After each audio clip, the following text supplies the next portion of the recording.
Welcome back to the podcast. Today, I'm answering a question from a listener who asked, Flora, I have ADHD and I often feel overwhelmed, which many times leads to executive dysfunction in my entire life.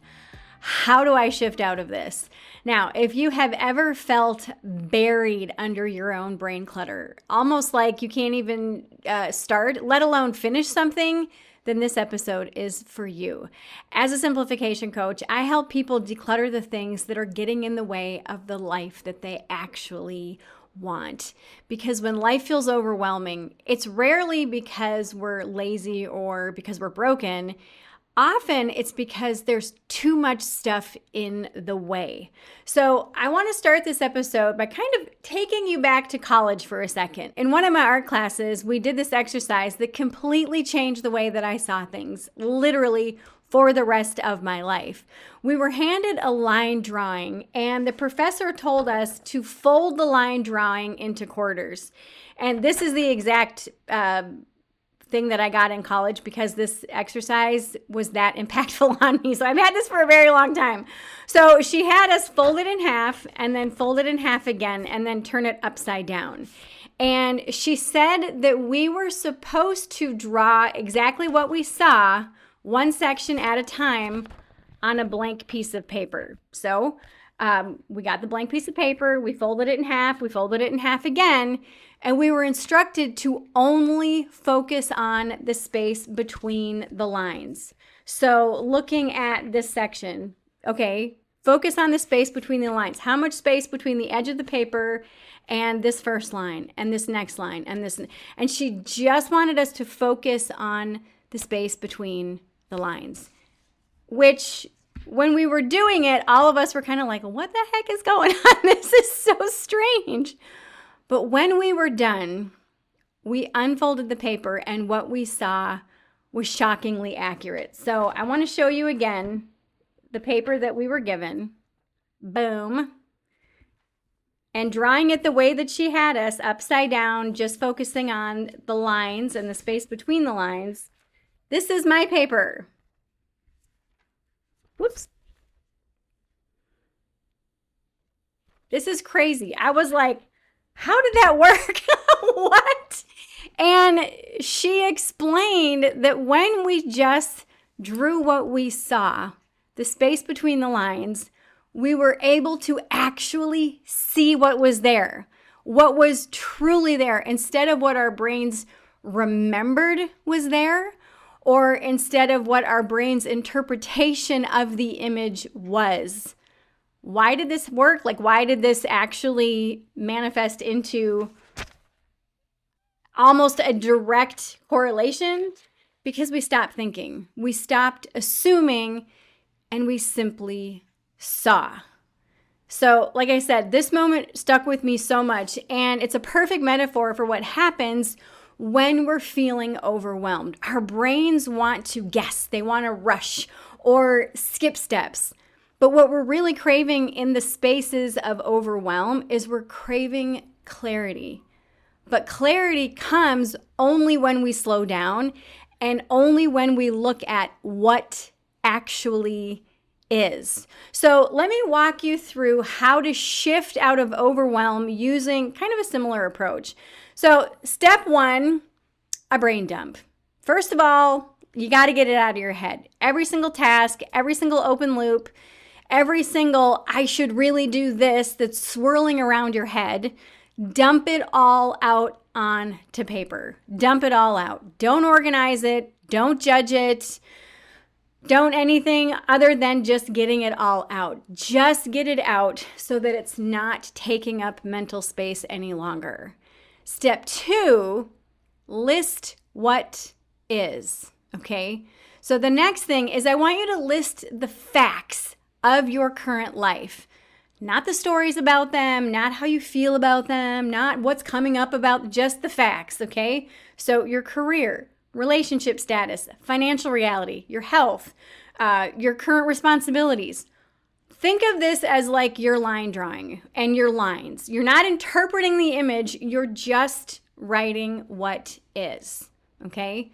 Just the facts. That's it. Now the third thing, step three, label each one. I want you to go through that list and I want you to label each one with either an L or a D. An L is that you like this about your life. The D is that you dislike it. Now, again, that's it. There's no overthinking. Just, do you like this part of your life or do you not? That is it. This step is about honesty. There's no pressure to fix anything. It's just you noticing if you like it and if you don't like it. Okay? And again, we're not hashing it out. You're just saying L for like, D for dislike. Step 4, choose what gets your energy and your attention. So now that you labeled everything, L or D, it's time to make some decisions. This is where that overwhelm and that fog starts to lift for you. And this is such a good feeling, I'm telling you.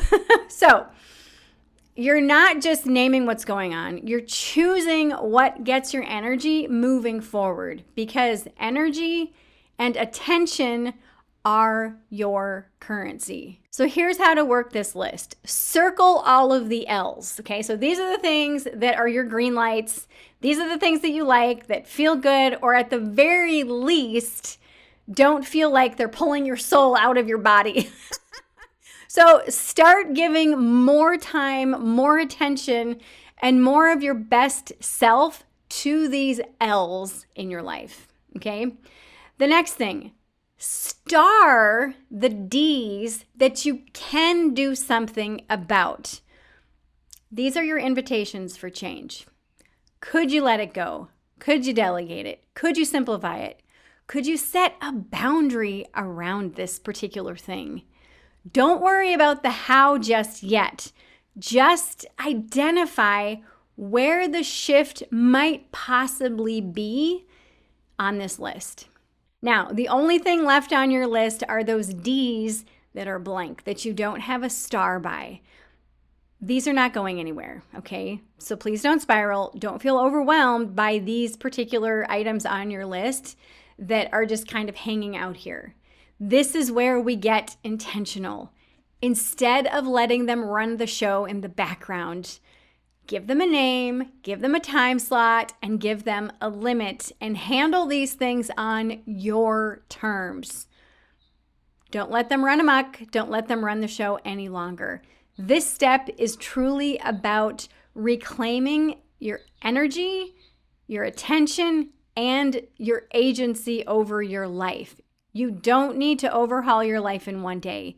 You just need to stop giving all of your bandwidth to the things that just aren't really worth it, okay? So this is really what simplification is all about. Y'all know that I'm a certified simplification coach. Life doesn't have to be complicated. Life actually truly is quite simple. But our ego, this messy middle, which is the only thing that is, this is where we are, this is where we want to be. And when we finally get to where we want to be, we end up seeing something else on the horizon of, yes, now this is what I want. Yes, now this is what I want. The key is to recognize that messy middle doesn't have to be complicated. It doesn't have to be hard. It doesn't have to be cluttered. It can just be a few steps. But just because it's a few steps doesn't mean that those steps are going to be easy. It doesn't also mean that it's going to be hard as well, okay? So letting go of that overwhelm or the need to feel like you have to control absolutely everything in your life, and giving yourself permission to choose what stays in your life and letting go of the stuff that clutters your life is key. Because clarity doesn't come from doing more. It actually comes from doing less on purpose. Overwhelm comes from trying to do everything. Clarity comes from choosing what actually deserves your attention. Now, to the listener who asked this question, thank you very much. I love this kind of awareness, and I love how powerful the rest of your email was. So thank you so much. Now, if you're listening to this and you're thinking, yeah, I need this, like I need to figure out how I can navigate all of this stuff because I am feeling overwhelmed, and because I know in certain and most parts of my life, I'm feeling so good, so purposeful, so intentional, but there's just these couple of aspects that just feel so cluttered. If you identify with this, let's talk. I do have spots open for one-on-one coaching right now.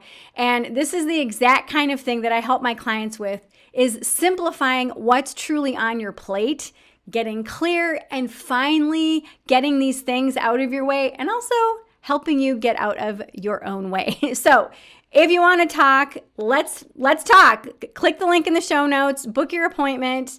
I do have single sessions available, as well as 3-month and 1-year packages and programs as well. So book your first session, then we'll talk about extending it if you want to for 3 months and or for the entire year. This truly is your vessel to create the change that you truly have been wanting, to clear out that clutter, to really clear out the overwhelm, clear out the fog, and get so crystal clear on your ability to simplify things in the moment and not have them steamroll you in the feelings of overwhelm and executive dysfunction. Because I've been there. I have ADHD, and this is one of the reasons why I became a simplification coach, is because we don't have to live cluttered lives. We don't have to feel like life is steamrolling us every single day and every single time that we want to make a decision. So if you're ready for this, you're ready to stop spinning your wheels, click the link in the show notes. Let's talk. And if this episode has helped you and you know that you have some friends that might resonate with this as well, share this episode with them, because we need less noise and more clarity in this world. Remember, clarity lives in what is, not what you assume, not what you fear, just of what's in front of you. That's it. That's where the shift and the simplification begins. I love you. I will see you back here in the next video. Mwah.